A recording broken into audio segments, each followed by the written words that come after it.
Glock 29. I got this gun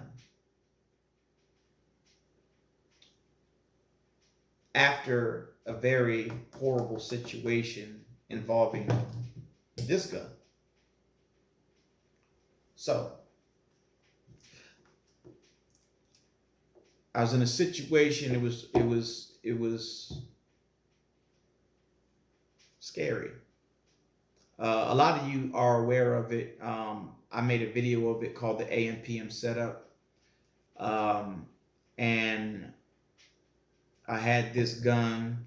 Long story short, a guy wanted to rob the store, rob my buddy. We made eye contact. He knew that I knew what was up with him, and he wanted to try and rob me. I beat him on a draw, pointed the gun at his center mass, and demanded that he did what I told him to do, or else I'd put him in the grave. Um, with that situation, it scared me, and it scared me bad. And at the time, stopping power wasn't yet a myth. You understand? Like it always has been, but the gun community as a whole hadn't gotten to that point yet. Everyone was still, 45, drop your heart, not 9mm more ammo, and 40 caliber is a perfect balance, and that's where we were at the time. You got to understand. So in my mind, I thought, okay, after this situation, I need a gun that if this dude tried to pull his trigger, and I was able to get that trigger off first, that it would just shut him down. I wasn't, again, what I know now is like eons more than I did, 12 years ago. So I got this because I wanted something that would shut somebody down quick. I wanted that power. This was the 10mm I had read about, and I'm like, I need to get a 10. I love this caliber. It's the shit. I love it. I shot it. I liked it. I need to get a 10. So what does it mean to me? Well, funny, when you look at this gun, you see this butcher of a job stipple, right? It's horrible. Looks disgusting. What the hell is that? Beehives? Well, you guys, this gun got stippled before stippling was a thing. When it was being talked about in forums, but just started. It hadn't caught on, right? I worked at the gun range. Nobody, not one person during that era came through with the stippled gun, period.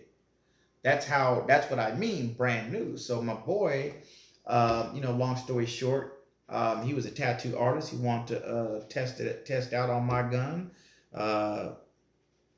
Crazily enough, I said, go ahead, do it. He did it.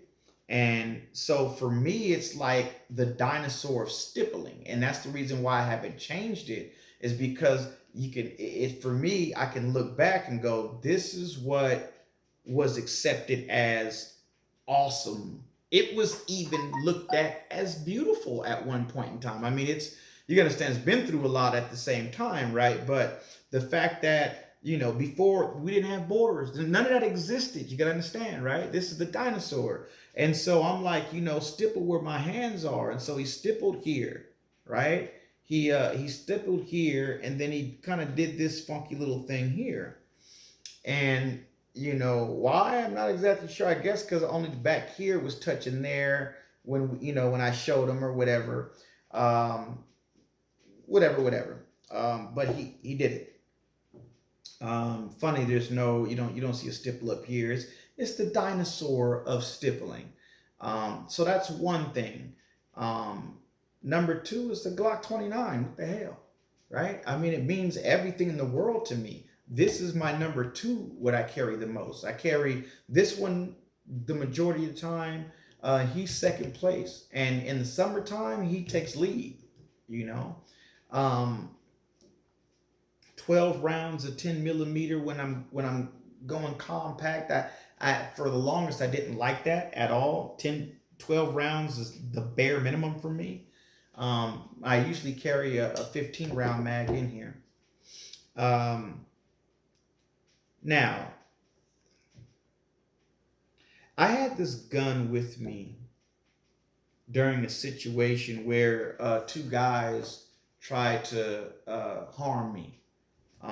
They were throwing up gang signs at me, just being corny, being stupid. I was dropping off um, my little cousin, and they were just being dumb, being ignorant as hell. And he put up gang signs. He reached under his seat and was doing this, you know. And I seen something. I couldn't make out exactly what model, brand, whatever. Long story short, I pulled out the Glock 29. I rolled down the window and I told them, "Bring your ass on." And you know, they turned chicken shit. You know, it's all fun and games until you realize you can lose your life. So it means, you know, it's I've been through something with it, so that it kind of has this extra thing to it, right? And then it's like it's the jack of all trades. Um, it's small enough to conceal. It's powerful enough to take down anything. Um, it's sick. And then it's the dinosaur stippling in here. Trigger's nasty.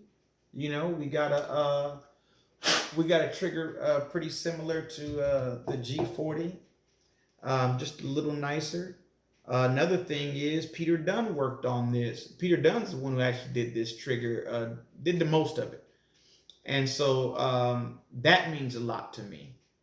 This is the best trigger, but this is a Peter Dunn trigger, and I kind of I like that. You know, Peter Dunn's my man. I got a lot of love for him. So that's that.